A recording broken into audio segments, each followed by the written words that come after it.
Subscribe பட்டனை அமுக்குங்க, bell பட்டனை அமுக்குங்க. வாழ்க வளமுடன். இப்படிக்கு பாட்டி வைத்தியம்.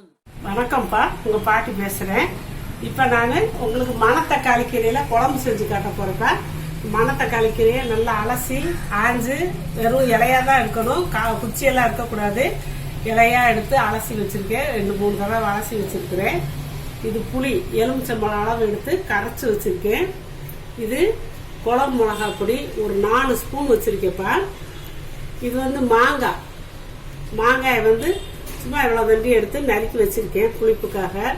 ஒரே ஒரு தக்காளி, 100 சின்ன வெங்காயம், கொஞ்சம் தேங்காய் சில்லு. இது தாளிப்பு வடகம்ப்பா.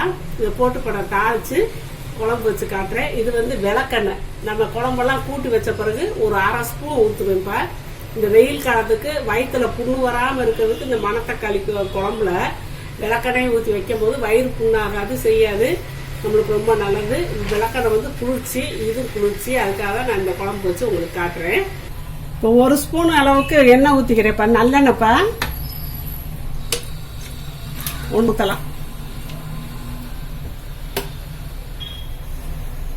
இப்போ இந்த தாளிப்பு வடகத்தை கொஞ்சம் மிச்சு போட்டால் போதும்ப்பா. இவ்வளோ போட்டால் போதும். இதுலேயே கடுகு சீரகம் எல்லாம் இருக்கிறதுனால நான் வேற எதுவும் போடலை. கடுகு சீரகம் வெந்தயம் எல்லாமே அதில் இருக்கு. அதனால நான் கடுகு உளுந்த பருப்பெல்லாம் போடலை, எல்லாமே அதில் இருக்கு. இப்போ இந்த கடுகெல்லாம் வெடிச்சிருச்சுப்பா. இப்போ தக்காளியை போட்டுறேன்.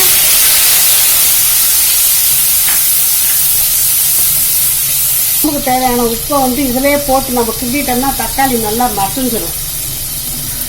ஏன்னா கீரை குழம்புங்கிறதுனால தக்காளி கிட்டி கிட்டியாக தெரிஞ்சால் நல்லா இருக்காது. இது மசிஞ்சிருச்சுன்னா நம்மளுக்கு அந்த கீரை மட்டும்தான் இருக்கும். அதனால் மற்ற குழம்புகளுக்கு நம்ம அப்படியே போட்டாலும் இந்த இதுக்கு நல்லா மசிச்சு தான் நம்ம போடணும். நல்லா வேகட்டும்.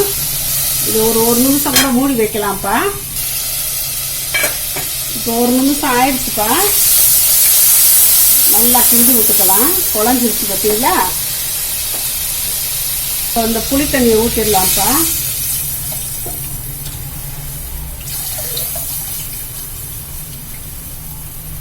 அப்படி அதில் குழம்பு பொடியை போட்டு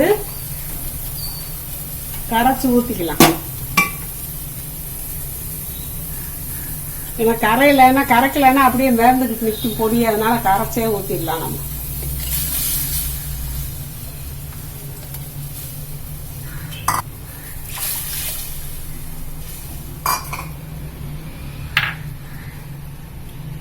இந்த மாங்காயை போட்டாச்சு. அது பாட்டில் கொதிச்சு வெந்துக்கிட்டு இருக்கட்டும். இப்போ இந்த தேங்காயை உள்ள போட்டுருவோம். வெங்காயத்தையும் போட்டு இதில் கொஞ்சம் சோம்பு போட்டுக்கலாம்ப்பா. சோம்பு போட்டோம்னா நல்லா இருக்கும். இப்போ ஒரு 1/2 டீஸ்பூன் சோம்பு போட்டுக்கிட்டேப்பா.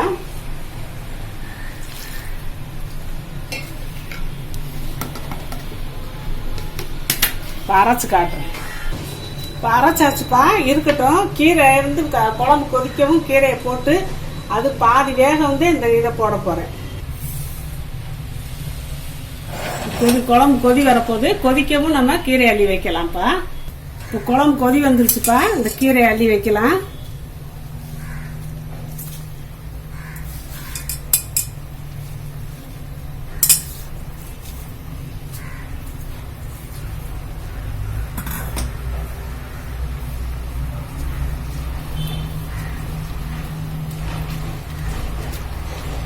மாங்காயை நான் சின்னதாக தான் நறுக்கி போட்டிருக்கேன். பெருசாக நறுக்கி போட்டோம்னா அதில் வேக நேரம் ஆகும். 2வது அதில் இருக்க புளிப்பு கூட கொஞ்சம் கொஞ்சமாக தான் இறங்கி அப்புறம் முழுசாக அது புளிப்பெல்லாம் முழுசாக இறங்கிடும். அதனால தான் மாங்காய் எப்போவுமே குழம்புல போட்டால் நான் பொடிசாக தான் வெட்டி போடுவேன். இப்போ இது கீரை கொதிச்சு ஒரு ஆவி போகிற வரைக்கும் நான் மூடி வைக்க மாட்டேன். அதனால் கீரை திறந்தே வேகட்டும்ப்பா. மாங்காய் இருந்தால் மாங்காய் போடுங்கப்பா. அப்படி இல்லைன்னா புளியை கொஞ்சம் கூட விட்டுக்கலாம். ஒரு தக்காளி பழத்தை கூட நம்ம சேர்த்து போட்டுக்கலாம்ப்பா. இந்த ஒரு கொதிச்சிருச்சு, ஆவியெல்லாம் போகுது. இப்போ நம்ம இந்த கீரையை கொஞ்ச நேரம் மூடி வைக்கலாம். இப்போ கீரை பாதி வெந்துருச்சுப்பா. இப்போ இந்த நேரத்தில் நம்ம இந்த அரைச்சி வச்ச தேங்காய் வெங்காயத்தை போட்டுடலாம்.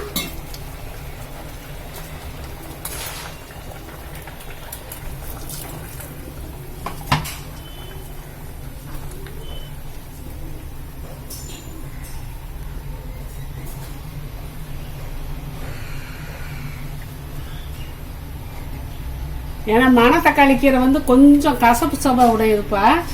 அதனால கொஞ்சம் புளிப்பு கிளிப்பெல்லாம் நல்லா இருந்தால் தான் நல்லா இருக்கும். தேங்காயெல்லாம் ஊற்றிட்டோம்ல, அதனால நல்லா டேஸ்ட்டாக இருக்கும். தேங்காய் வெங்காயமெல்லாம் ஊற்றுனதுனால இது வயிறு புண்ணை ஆற்றும். அதனால தான் இப்போ ஒரு அரை ஸ்பூன் அளவுக்கு நான் நிதானமாக ஊற்றுறேன்.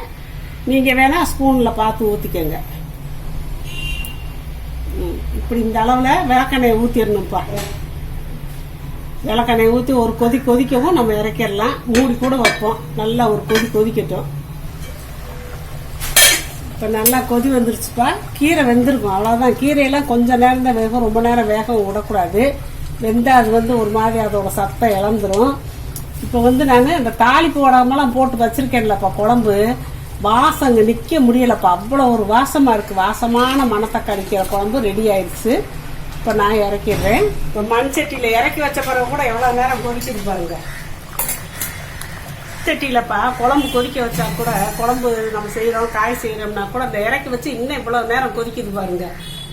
அதனால நம்ம 3/4 வேக்காட்டில் எதையுமே இறக்கணும். அப்புறம் பாக்கி 1/4 வேக்காடு இந்த ஹீட்லேயே நம்மளுக்கு வெந்துக்கிறோம். அதனால இப்போ குழஞ்சுன்னா எந்த காயோ குழம்போ குழஞ்சுன்னா அதில் வந்து சத்து கெட்டு போகுதுன்னு தான் பார்த்தோம். இப்போ வந்து நான் தாளிக்கிற வடகம் போட்டு தாளிச்சு கம்மன்னு வாசமாக இருக்குப்பா. மணத்தக்காளி கீரை வந்து வயிற்று புண்ணா ஆற்றும். வயிற்று புண்ணு வந்தால் வாய்ப்புண்ணு வரும். அந்த வாய்ப்புண்ணு வராமல் தடுக்கும். வயிற்றில் அந்த கீரி பூச்சிகள்லாம் இருக்குல்ல, அது வராமல் சாகடிக்கும். அப்புறம் அந்த ரத்த ஓட்டத்துக்கு அவ்வளோ நல்லது. கல்லீரலுக்கு நல்லது, கண்ணுக்கு நல்லது. மணத்தக்காளி கீரை வந்து ஒரு மருத்துவ கீரைப்பா, சஞ்சீவி கீரைன்னு சொல்லுவாங்க. அதனால அந்த கீரையை வந்து நம்ம கடைஞ்சும் சாப்பிடலாம், பருப்பு கூட போட்டு இப்படியும் வச்சு சாப்பிடலாம், பொரியல் பண்ணியும் சாப்பிடலாம். அந்த மாதிரி பல வகையாக செஞ்சு சாப்பிடலாம். ஆனால் இந்த மாதிரி குழம்பு வச்சு சாப்பிட்டா பிரியமாக சாப்பிடுவாங்கப்பா. ரொம்ப டேஸ்ட்டாக வாசமாக நல்லா இருக்கும். நம்ம வத்த குழம்பு வைக்கிறோம்ல, அந்த மாடல் தான் வச்சுக்கோங்களேன். வச்சு சூப்பராக சாப்பிட. கொஞ்சம் எடுத்து மிக்சியில் போட்டு அரைச்சி அப்படியே அந்த குழம்போட சாதத்தில் கொஞ்சம் நெய்யை ஊற்றி பிசைஞ்சு கொடுத்தீங்கன்னா சாப்பிட்ருவாங்க. நம்ம அப்படியே சாப்பிட்டோம்னா அந்த காரம் புளிப்பு சேர்ந்து ரொம்ப சூப்பராக இருக்கும் இப்போ சாப்பிட்றதுக்கு. நம்ம மோர் சாதத்துக்கெல்லாம் கீரையை தொட்டுக்கிட்டா சூப்பராக இருக்கும். அப்படியே சாதத்தில் பிசைஞ்சு சாப்பிட்லாம். இந்த மாதிரி சாப்பிட்டு பழகுங்கப்பா. வாழ்க வளமுடன்.